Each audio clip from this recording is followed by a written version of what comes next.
ಅಮ್ಮ, ನಿಮ್ಗಿದೆಲ್ಲ ಇಷ್ಟ ಆಗ್ಲಿಲ್ವಾ? ಏನ್ ಯೋಚನೆ ಮಾಡ್ತಿದ್ದೀರಾ? ಈ ಬಟ್ಟೆಗಳೆಲ್ಲ ನಮ್ಮ ಮೀರಾ ಹಾಕೊಂಡ್ರೆ ಹೇಗಿರುತ್ತೆ ಅಂತ ಯೋಚನೆ ಮಾಡ್ತಾ ಇದ್ದೆ. ನನ್ನ ಕಣ್ಣೆದ್ರಿಗೆ ಬಂಗಾರದ ಬೊಂಬೆನೆ ಬಂದು ನಿಂತಾಗಾಯ್ತು. ಬಟ್ಟೆಗಳೆಲ್ಲ ತುಂಬಾ ಚೆನ್ನಾಗಿದೆ. ನಮ್ಮ ಮೀರಂಗೆ ತುಂಬಾ ಚೆನ್ನಾಗಿ ಒಪ್ಪತ್ತೆ. ಹೌದಮ್ಮ, ಇದನ್ನ ಹಾಕೊಂಡ್ರೆ ನಮ್ ಮೀರಾ ಪಾಪು ನೀವ್ ಹೇಳ್ದಾಗೆ ಬಂಗಾರದ ಗೊಂಬೆ ತರನೇ ಕಾಣ್ತಾಳೆ. ಬರೀ ಬಂಗಾರದ ಗೊಂಬೆ ಅಲ್ಲ, ದಂತದ ಗೊಂಬೆಗೆ ಬಂಗಾರದಲ್ಲಿ ಅಲಂಕಾರ ಮಾಡಿರೋ ತರ ಕಾಣ್ತಾಳೆ. ಅಷ್ಟು ಕ್ಯೂಟ್ ಇದ್ದಾಳೆ ನಮ್ಮ ಪಾಪು.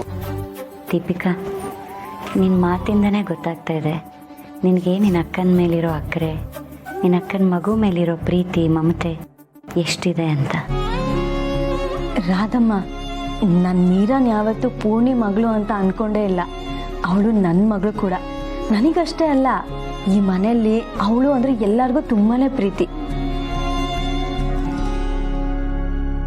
ನಿಮ್ಮನ್ನೆಲ್ಲ ನೋಡ್ತಾ ಇದ್ರೆ ಅಪ್ಪ ಅಮ್ಮ ಮಕ್ಕಳು, ಅತ್ತೆ ಸೊಸೆ, ಅಣ್ಣ ತಮ್ಮ, ಈ ಸಂಬಂಧಗಳೆಲ್ಲ ಎಷ್ಟು ಚೆನ್ನಾಗಿರುತ್ತೆ ಅಂತ ಅನಿಸ್ತಾ ಇದೆ.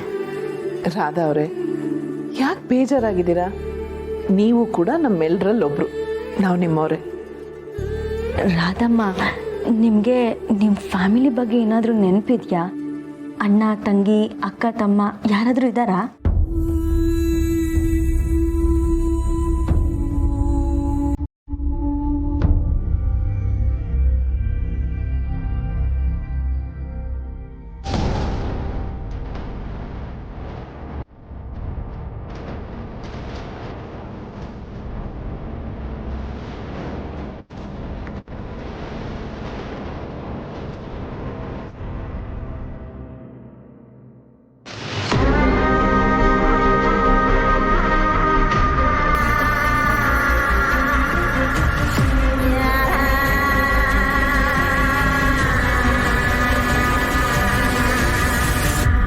ರಾಧಾ ಅವರೇ, ನಿಮ್ಮ ಮನೆಯವ್ರು ಯಾರಾದರೂ ಸುತ್ತಮುತ್ತ ಇದ್ದೇ ಇರ್ತಾರೆ. ಅವ್ರು ಆದಷ್ಟು ಬೇಗ ನಿಮಗೆ ಸಿಗ್ತಾರೆ. ನೀವು ಆದಷ್ಟು ಬೇಗ ಹುಷಾರಾಗಿ ಅವ್ರನ್ನ ಭೇಟಿ ಮಾಡ್ತೀರಾ.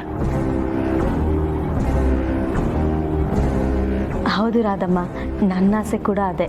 ಆದಷ್ಟು ಬೇಗ ನಿಮ್ಮ ಮನೆಯವರು ನಿಮ್ಗೆ ಸಿಗ್ಲಿ. ಈಗ ಮೀರಾ ಪಾಪು ಫಂಕ್ಷನ್ಗೆ ಯಾವ ಬಟ್ಟೆ ಹಾಕ್ಬೇಕು ಅನ್ನೋದು ನೋಡೋಣ.